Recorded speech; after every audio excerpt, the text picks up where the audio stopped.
Welcome back and thanks for staying with us. We've been having heated behind-the-scenes conversation. YK, you were going to go to one angle. First of all, her party was in January. Her birthday. Sorry, was in January, but she didn't have the party because something happened. One. Second thing happened, party did not hold again. You postponed it. Third thing, you know, they say everything runs in threes. Third thing happened. And instead of you to postpone it, you said to go ahead. That's the result of them moving them to... It's also almost like the Holy Spirit is nudging her.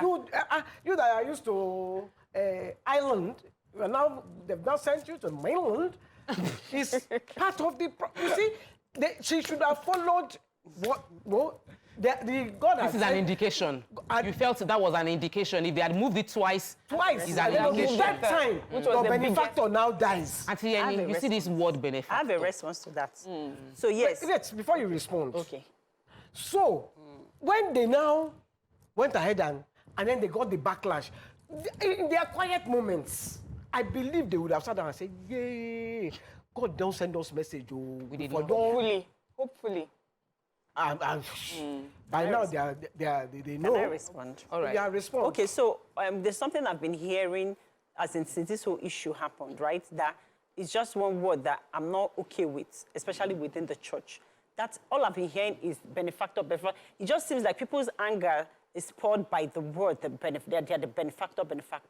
So let me start by saying something. One, what happens in that when they say you give in, the Bible says you give in private, what you're giving is between you and God and everything. Why are we heralding and then pushing this word benefactor within the church and, you know, in service to God?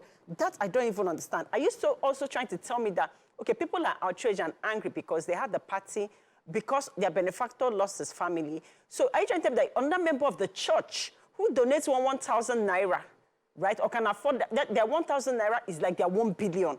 That if that member of the church had lost their family member, they would have no okay to people, because all I keep hearing is their benefactor, and because it's their benefactor, they should have respected the fact that it's their benefactor. So it seems that people's anger is because of that word benefactor. And I was raised Catholic. I'm from the Catholic Church, right? There's no benefactor. Nobody's giving awards, like what you were saying behind the scene, like that. Some churches that even give awards to benefactors, the way they praise them, they treat them so different. In the Catholic Church, it's not like that. Everybody is equal. People are treated equal. There's no benefactor. If there's maybe let's say something that is supposed to happen in the Catholic Church, let's say Champagne Day or something that's supposed to happen, and somebody dies, they'll talk about it in church, but that program would go on, right? And there's no benefactor giving anybody awards. So I have a problem. What are people really angry about? Can I ask you this question? Please. Yeah. I need to ask you because most of these churches, I don't go to the churches, so I don't know, but I've heard. Yeah. When you are the one that is giving 1,000, your seat is at the back. So nobody will know. Let me finish. Wow. Let her finish. Whoa. I used to have someone that used to work for me. His church was on Agidingbe. I've forgotten the name of the church.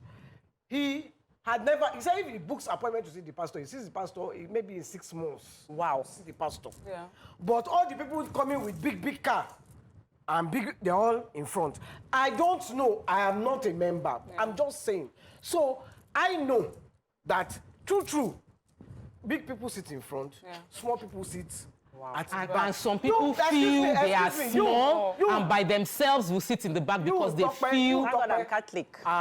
Will be in your own church a big person because you are on your view, you carry weights. I don't even sit in front. I don't even sit anywhere. I am a worker in church. I'm a worker in church. I'm not a front sitter. I am a worker. When I'm in church, I'm serving. She's a benefactor. No, wow. Okay, so what I would like to... I'm saying, please, if the person that donates 1,000, family died, and would they have gone on with the party? Would they have even acknowledged, like they acknowledged the one that was giving them 500 million? Would they have acknowledged him the way they acknowledged this one at their party? They would not. Yeah. They would not. Okay. And you see, these churches, they are always... No, don't say these. There are a few bad eggs. Okay, a lot of... No, there are a few bad eggs. I'm generalizing, and I'm sorry if I'm generalizing. All right, let me take this call so you can calm down. Drink water. David has called in from Mushi. Welcome to the show. Good morning. Good morning, my how are you doing? Hi, thank you. David is laughing. Okay, please, yes. Please, I just want to add to this. What the pastor did is very wrong. Reason being that if a well-known popular person in the church passed on with his wife and his son, and the pastor wife still has the God supposed birthday party, what if it's somebody that did not even have name at all, that we did not even know at all? Let's think about it. Do you think these people will even move the birthday party at all? It means they will have carry on with the party. They will just announce in the church, sorry, not so person. Then the next weekend, everybody put on a shabby and start dancing. The thing I also ask, if they did not hold the birthday party this year, will anything happen to them? Or is it a must for them to do birthday party? Who did they want to feed? Or what did they want to celebrate? When you just lost almost 3 souls in your church, they should be sober. They should not be happy. They don't even have anything to celebrate at all as at this time. Then if pastors do that, what should church members now do? Because there are few some church members too that have something to celebrate that are just hiding their head because of what just happened. So what pastor is just do now, open way for everybody that the best way that I don't die you, so we can now continue our normal life back. No. Even if Jesus said in the Bible that if I have 1,000 sheep, if one lost, we should run after it. Now, you lose church members, not even my church member. Important person in the church, then you carry on. I know that the other lady, you asked her, you said, they are using. David, yeah, thank So you. I was for going calling. to say, My own is very Short. very brief. I was just going to ask that. Somebody just tweeted that May I? he attends Jesus House London, Yeah. and he's not the highest giver in church, but he sits on the same row with the pastor. For you, YK. Mariam, you have the floor. Okay, so I was going to say that for many of us, we knew Herbert Wigwe as the CEO of Access Holding. We didn't know him as the benefactor. We didn't even know the church that he goes to. We found out because the church must have made it a thing for people to be able to say he's a benefactor. If you are on the outside, you would not know how he's helping the church unless the church says it. So the church is the one that has created this difference, made it known to everyone that they are benefactors. Can't know and that. then there are Can't those. say that. I can't say that. There are people that give and then they want people to know. I'm not saying that that's the case. No. See, there are people that give and you keep it anonymous. There are people that give and the church tells people about it in their own way, maybe to encourage other people to be as giving as they are, or to encourage, or to show extra appreciation for their generosity. No, but if you say you want anonymity, nobody will say it. In the church, it happens that this is created. That maybe they may not use the word benefactor, but there's a special treatment really for people who give a lot and who are quite generous. In fact, we have some churches that have things like financiers of the word, and these people are wealthy people, and they are called for special meetings. So whether you like it or whether you like it or not, if you're in that church, you know that there are some people who are like that. Yes, there are some churches, I've heard the Catholic Church does not do that. At least openly, you don't get to see that. But whether we like it or not, being Nigerians, we are aware that some of these things happen. Powerful. Now, also, people, you were asking, is it benefactor that is annoying people? I don't think it's just because it's benefactor. It's also because it's church. There's something about church. There's the thing that and 3 members of one family. There's something and that a friend. Church preaches empathy, to consideration, be kindness. conservative, to be humble. There's a shunning of materialism and all the way it looks, and go for something that is less, you understand? In Ecclesiastes 7:2-3, it says, it is better, oh man, I got you here. It says, it is better to go to the house of mourning than to go to the house of feasting. And it says that the reason why it says that is, it's trying to warn us not to numb ourselves with one diversion or the other. The parties, the going out, they're trying to, for the living. Sometimes take that time out and go to where there's sorrow and sadness. It reminds you of the importance of your life and God in your life. So that's what church preaches. And then to see church not paying attention to something like this, that is the anger. If Shrine threw a party, if Herbert Wigwe used to go to Shrine every day and they threw their party, people will not say it's jollophing. That's what is expected. But to ask for church, that's the second one. Now the final one, which is if it was a small person, if it was another church, activities would have gone on. you're right, because like if you look at the Catholic Church, church activities would have gone on. Church activities, mass, blah, blah, blah, blah, will go on. But celebration will go on. If the pastors had been, God forbid, had been in an aircraft themselves and had lost their lives, would there have been a party in church that same week? No, church would be quiet and in mourning because they had lost, you know, their leader. So I just feel that I think almost everybody would agree that it did not look right. Yeah. Even Amaka that was there would know that this thing would not look right for whatever reason. I was having a conversation with someone yesterday, and the person was talking about how husband and they're not husband and wife yet, they're engaged. And the husband was saying that we need to move our wedding date because my colleague is heavily pregnant, and she's saying our expected date falls around our wedding, and the two of us are the ones managing the department. We can't both go on break at the same time, and the woman let loose. So I'm supposed to move my special day. This is her second child. She has gotten married. She has already given birth to the first and second. Why should I be the one to move my special day because she wants to give birth? They now had to bring me in to settle the matter. I said, giving birth does not have, you can't change it. If she goes into labor, she goes into labor. She knows the general time. You would want someone to give you that same grace, that same honor, that same consideration. But human beings are selfish, so I can acknowledge why you're feeling that way. I probably would feel that way in the moment, but give it some thoughts and understand that it is a good thing that your husband is displaying this level of kindness and consideration to a place where he's working, to think of moving his wedding so that they can accommodate a colleague in the office is thoughtful. So sometimes things happen that are not convenient for us. And in the moment, we want to do our own because I feel like I'm entitled to this. I've waited for 60. And I want to really celebrate this moment. But you didn't celebrate it when you were 60. You celebrated it after you were 60. Because things were happening. You see, the day you turned 60, like me, my last birthday, I was 63. That day, I became 64 because you are in your 64th year. Yeah. It is when you complete it, you are going to the next year. So now that I might turn 63 last week, 2 weeks ago, I am now in my 64th year. So if you ask me my age, I will tell you I'm 64. Because I am now on my 64th journey. So she had even left, her 60. She was now in her 61st journey. When she decided to throw the party, I was going to say, if it was a member, and God forbid, of her family close by, would she have still had that party? That's the biggest question I want to ask anybody who is defending her. If it had been a close member of her family, God forbid, though, I don't ever pray anything like that for her, would she have had that party? I actually know someone that they had a fire incident in January, and they had planned to do, they were planned to do a party, and they called off, like they had killed cow before the fire happened. They just cooked the food and distributed the food. They cancelled all the musicians. I didn't even ask if the musicians did a refund. They were like, they had paid musicians. It was a praise party. It was even a praise party, but there was a fire incident and someone died. They just couldn't have been any party anymore. They just decided to still cook the food because you cannot, what will you do? But they now gave the food away and called off the ceremony. So I understand that. But here's my question that we know we said it earlier, but I want us to go back to it. Apology, I believe in apology. And I will say, because I goof and I apologize.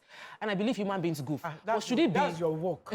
But should it be a public apology or private apology? Yes, she invited me for a party. I did not decline and I did not show up. And you see, plans were made. So, and I will apologize. I'm sorry once again. But she must apologize well, though. She must apologize because I don't understand this kind of apology that she's going around. She's all right. So let's get back to the point. Okay, apology, should it be done publicly or privately? Because you mentioned earlier that the family still had they still felt bad about it. Me, it was Miriam, not me. Okay, so because they didn't invite them to the party, so if the family did not invite them, it meant they felt bad. So maybe a public apology. Do you think public apology is more effective or stronger than a private apology, or how do you think they should have approached apologizing for what happened? Okay, so for me, let me go first. So for me, I think it depends on the circumstance, because sometimes people feel like if you apologize publicly, that means you're giving credence to what the noise that is going on around you. And sometimes, too, you need to not do that because you're fueling a situation, right? Then it looks like you're enjoying the attention that is coming, and then you want to fuel it, and then you're engaging. So most times, people's PR, you should understand that people like this, they have PR that guide them in what they should or shouldn't do. Okay, and then sometimes you might want to do something. If you're in a certain position, you might want to do something, and your guts might tell you to do something. But there are people around you, like your PR team, and everything is saying, do something different. Most of the time, do that something different, and it might not be the best situation for you. And then people are now on your matter. And there's something YK said. She said that for a church, a church as big as that, the individuals didn't plan the party themselves. I want to believe that there was a team involved. There was a whole big thing around them, the PR and stuff, right? So this is not just this is not just one person's decision.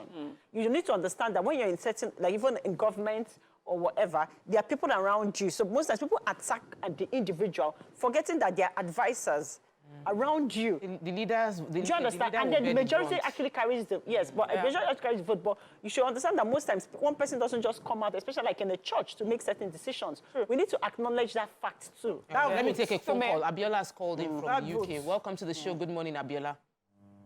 Yeah, good morning. How are you, guys? Very well, thank you. Thank you. I want to mention something to you, ladies. You did a great job. I really appreciate. But my question goes to the lady lawyer beside me girl.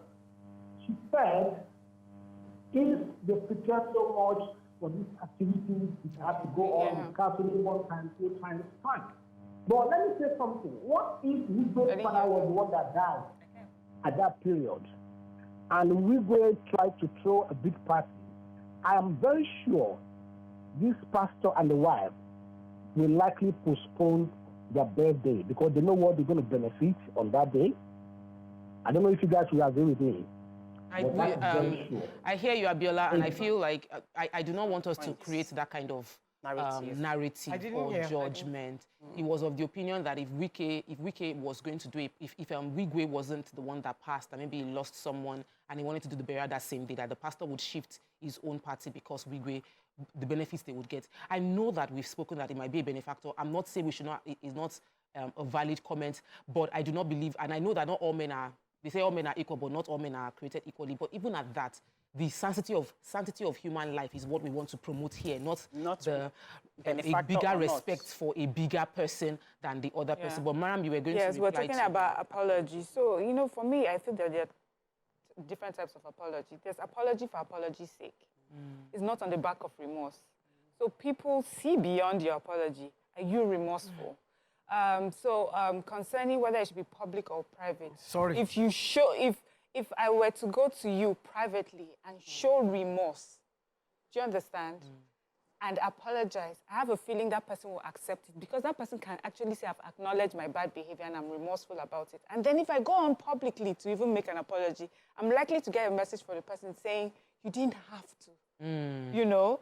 But if you were not remorseful, if it's about, that's why I agree with you, if it's about engaging people and showing that I am apologizing so that people can say I have apologized, of course, no matter how public you make it, the person you have annoyed, the person you have offended will still not accept it because you understand what you're doing. You're playing to the gallery. You want people to think that you're, yes, sorry. You know, I hear people say, I don't find it hard to apologize. I know some people who say that.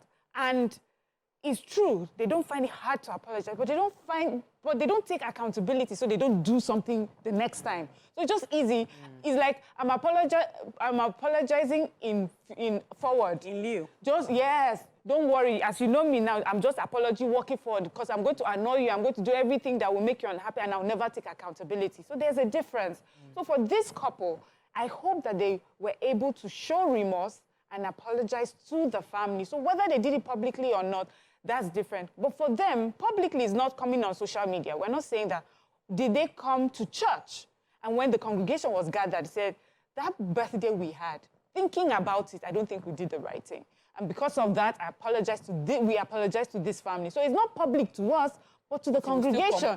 Yes, well, you know, sometimes good news does not travel as fast as bad news. Yeah. So if they did that, we don't know, but we're hoping that the people that are involved, that's the family and their congregation, you know, heard sense of. And saw that they were remorseful. There was this pastor that called out a member that said the Pastor Paul Eneche you know, he called out and said the member lied about something, and they discovered that it wasn't true, and he came out to say he apologized to her, brought her in, they had the conversation. I think it's extremely humbling, and it is good. I also have learned that. Yes, we should learn to do that. It does not belittle you or anything. I also know my pastor came and said eagle is the highest flying bird. And somebody sent him a message privately to correct him. And he came to church the next Sunday and said, I was corrected, that I preached, that I gave an information that was not verified. I heard it and I said it, only to be told scientifically that was wrong. It's extremely... So both the public and when you go public with your party and your party went viral the way it went viral and you get the backlash you got, I don't think it's any PR for you as a leader to preserve the sanctity of the church and the position you hold to apologize publicly. My own opinion. YK, public apology. That girl was arrested, though. See, Not to apologize. To apologize publicly. I feel apology that and he should have done it. If I offend you and I say sorry, that's not an apology. Even if I come to your house and I say sorry, in my mind I say monkey. Sorry. Oh, sorry. Why a monkey? You know, there is that kind of sorry. Then there is the sorry that you will show that you are sorry. Yeah. It's by your actions that we will know that you are sorry. If I steal your money, you can't check me and I say sorry. Is that when you are stealing it, you didn't know it was a bad thing? You know now. That sorry is just.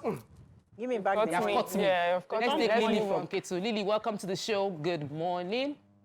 Good morning. How are you? Very well, Good thank morning you. to everyone. Morning. Okay, yeah. I want to contribute to this. You know, I'm a member of the Suspend Church of God, and I'm just trying to see that we pastors, number one, what I think is that they should just humble themselves, ask for mercy, because they should lead by example. And also, for the fact that there are lots of, about 3 times they said they have postponed this birthday, it should be like a sign for the woman to a woman that she really needs to pray concerning that. This is more or less like a talking show. So what I would say is, there are some public people to apologize, but first thing they should go in a sober Lillian, mind. Sorry, please, Lillian. Do you think she should still apologize? There should still be an apology, public apology now. Would it still be relevant? What I believe is she should just first of all ask for mercy from God, because they should believe by example. They are pastors. So I guess Lily still believes there should be an apology, even. Yes, because they should ask for mercy. And that woman should have processed it, because first time, second time, the third time that this the birthday was postponed, for a Christian movement. Thank you, Lily. Yeah, I just feel that, we keep feeling that punishment, but within the church, they're saying that they rotate pastors. Abi, that's what people are saying. That's my understanding of RCCG. That's the official. That's the official, that they rotate pastors. That's a normal thing. So when the lady is saying ask for mercy, mercy for what? Mercy to not to be moved, or mercy? I'm not getting it. Not suspend. They said this one is suspension. We're ahead of a suspension first. Suspension, that is just a transfer. They're just moving him. This thing hadn't happened, do you think they would have moved him? I wouldn't know. I'm not a member of the church. I don't know how they operate. But me, what I know is that their eternal structures, that they move them around, but I feel that I'm happy with the Redeem's response. I think that it was responsible for them to make this move. Whether they say it is linked officially or they don't say it is linked, people get the feeling like it is because of this drama, that the drama preceding this suspension that led to the suspension. I think it's good that the church has internal check and balance, but I'm a bit worried that we might hear of House of David or a church pop up, and it's City of David, but they might rename it and come up with their own church, because we've had pastors that live under a church and now decide that, since I cannot do this in this church, let me go and do in another church. So that means there's no remorse. That would mean there's no remorse. So for me to sense there's a remorse, maybe private apology has happened, it would mean that they are worshiping in that Ebute Meta church and they are serving in Ebute Meta church, because that would mean you have punishment. I recollect when I was younger, one of my pastors got married. He's a youth pastor in the church, and his wife gave birth. You know, we were counting the belly. Like 6 months after the wedding day, everybody knew pastor's wife was pregnant before the wedding.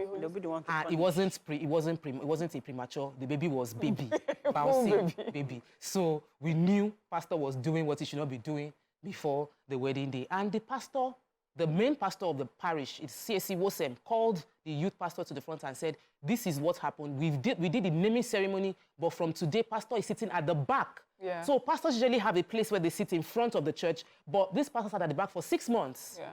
At the back of the auditorium. He served his time. And then he was brought back to the front of the church, and he was prayed for, and started sitting back in the... It's human beings, things would happen. We make mistakes. So it is important that you serve that penance because it is part of life. And when they bring you back, with full cheer and joy, we receive you back. And I'm hoping somehow there will be some form of welcoming between the Wigwe family that our hearts and soul still goes to prayers with them, would welcome the Iluyomade family and say, all is been mended. Yes, things have happened. They don't even have to tell us anything. Just a picture of them together would show us as that everything has been resolved in that place. I'm looking forward to that level of grace. I have something I want to say. We have come to the end. We want to move on. And I think that we're in sync. I don't know when church started playing God, or when to forgive, when to do penance, when not to do penance, that somebody has to be the one to tell me to do the penance or to punish me for doing what. I don't know. I don't understand the church thing. Okay, it blows my mind because that's not what my Bible tells me. Okay, let me tell you how it works. Okay, what does the Bible tell you? My Bible tells me that before I've even done anything, that God has forgiven, that God's mercy, His love encompasses anything I would ever think of doing. So if you offend, He forgives me. I will apologize to you, just like He apologized to the church, right? But then that punishment sitting at the back, who decides who sits at the back, who sits in front? When we come to church, when we come to serve the living God, no, there's too much going on. Shouldn't there be repercussions for bad behavior? I think that someone... for bad behavior, I'm just asking. Yes, there should become, but the person did not break a law. Yes, it did not break a law. Let me just respond the way I understand it. I can imagine if you just come and worship on Sundays and you go and you come. But if you're part of the church, if you're a leader in the church, if you're a worker in the church, there are some responsibilities that you have. And then there are expectations because of the position that you hold in church. And whether we like it or not, because we like to say, judge not my anointed, as long as you are as long as you are part of church, that means you're leading, you're working, there's a way you're expected to live your life that reflects Christ and reflects Bible. And if you don't do that, it means you have committed a sin, or you have erred, or you have made a mistake. Wow. There must be repercussions for it. And the repercussion is not to shame you or humiliate you. Repercussion is supposed to teach you to be better and also serve as an example for others so they don't make that mistake. That's how life works. It's not just in church. Anything at your office. If someone were to misbehave, you, lawyer, now we don't have enough time to have a call. This is a different conversation. Let me take this call. I disagree. Oh, so sorry we lost that call. I was feeling like we had rounded up this conversation. No, this is another one.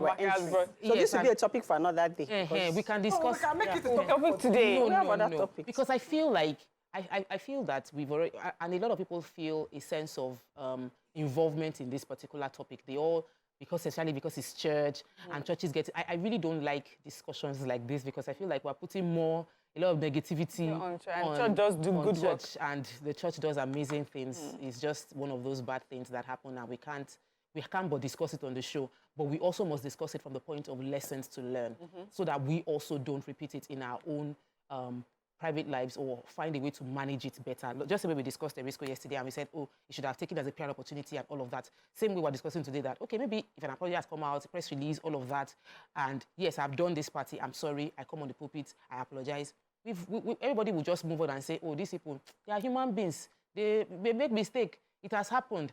Of course, we don't expect that the Wigwes will forget immediately like that, but over time, grace and forgiveness becomes easier, and they would have all moved on. But you keep mentioning the Wigwes. I think it's also beyond the Wigwes. Yes, but no, the church structure is the church structure. We have a call. Welcome to the show. It's just going forward. Going forward. Rotimi, welcome to the show. Good morning. Good morning, Tokbe. Good morning, Auntie Annie and the ladies. Good morning. This topic is, your discussion is something else, honestly. If you are in Lagos and you are familiar with RCCG, you discover City of David is Region 20 headquarters. That Region 20 headquarters was formerly Province 4 headquarters, Apapa Family. That is where I worship before I left the place. If you understand what happened in RCCG, regional pastors are not usually transferred. Yes. So typically, even provincial pastors, not all of them. The person who was deputizing Pastor Idowu Iluyomade was Pastor Wawanyaru, who is a provincial pastor of Province 4 now in Apapa Family. Now, this issue that has happened, I do not want to believe that Pastor Iluyomade was transferred because of, or was not transferred because of that issue. I do not want to believe that, because it is unusual for a regional pastor or person of Pastor Iluyomade in RCCG. Apapa Family, Region 20 is one of the most influential regions in Redeem. It is one of the most powerful provinces in Redeem. If you understand how they have parishes all over the world. So if somebody is saying he is not transferred because of that issue, the person is not, is being economical with the truth. That is my take. Thank you. Thank you, Rotimi. So here we are. We've discussed it to the extent of discussion. And I think we should move on to another topic. Yes. Because for me, I feel that we've learned what we can learn. And we've decided to extend grace to those who have, because who knows, tomorrow, somebody, there's a conversation, Mrs. Jumoke, Funke Felix Adejumo said, she said, there are things I said 5 years ago that I would never say it now, that I wish I didn't even say it then, but I've said it, it's past. He said, if you judge me by my 5 years ago, it's on you. Me, I have left the 5 years behind. I'm hoping that all of us that we are talking, having this conversation, commenting on social media, we would also know that there are things we probably did 5 years ago that we will not want to be judged for now, and we should be willing to extend that same grace to them. So let's take this phone call before we change into another topic. And maybe I can read the message. Comfort, welcome to the show. Good morning. Hello, Comfort. Oh, sadly, we missed. Wolfie says, we refuse to have these conversations, and it kept on taking us where we don't expect to be. Sandra M says, why do we shy away from the truth? We don't need people's validation before our opinion should be accepted. This topic is vast, though. So many dots connecting to it. And then Valentino says, the way we handle religion in this country makes us to forget that humanity comes first in churches and mosques. Now we have lost humanity. That's just what I see. Exactly. You know, because we have finished the topic. We have finished the topic. It's just this inhumanity, you know, to each other. I think I don't like it too. I don't like it. Let's move on to another topic. Are we taking another caller? Okay, Joe. It looks like we're not moving on. We're moving on to another topic. Joe, welcome to the show. Good morning. Good morning. Good morning. Please, you're live, Joe. Go ahead with your contributions. Okay. Few years back, not 2 years ago or so, the president now was celebrating his birthday in a hotel. The hotel was filled to the brim. Okay. And when we came information, we got information that there was a train attack. Yeah. Robbers attacked his plane and people died. He has to end that party there. And he went to the podium and told everybody to just go home, that he cannot continue. What happened in that parish was despicable. Despicable. 3 family members, almost all the family was clear. 4 people. And they can't say, let's just move this thing for 1 week. There's nothing to defend here. Nothing to defend there. Thank you. Thank you so much, Joe. We also have George holding on. Welcome to the show, George. Yeah, thank you. You are live, George. Please, we'd like to hear your contributions. Okay. I just want to talk about the hypocrisy. Yeah, hypocrisy. Hypocrisy about what church is. The same thing will not be said if it were an ordinary person. But today, we are talking about it because some person that we feel is of higher state is involved. And we are not considering what has been put in on the part of the celebrant, the person celebrating the party or whatever. So all what we just hear is confessed as if something that is unthinkable has been done. So I feel we should try to balance, especially as Christians, we should try to balance whatever we say and do. That what is good for the goose should be good for the... It should not be because this person is... So this hypocrisy that... We move on. Sorry. This hypocrisy is the hypocrisy of everyone, because if it was someone who didn't give as much, and we talked about it, would this have caught your attention as well to add your voice to it? So the hypocrisy is for everybody.